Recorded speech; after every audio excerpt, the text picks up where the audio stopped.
In today's video, I'll show you how to create a Kanban project in Jira to streamline your workflow and boost productivity. Start from your Jira dashboard, then click on Projects in the left-hand menu and select Create Project. From the available templates, choose Kanban, which is perfect for visualizing tasks and limiting work in progress. Next, decide whether you want a team-managed project for small, flexible teams or a company-managed project for larger organizations with standardized processes.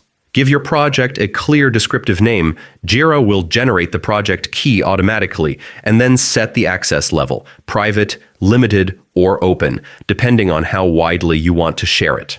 Once everything looks good, click Create Project. You can invite teammates right away or skip and do it later. Jira will then take you directly to your new Kanban board where you can start adding tasks, customizing columns, and organizing your workflow. And that's it. You've successfully created a Kanban project in Jira.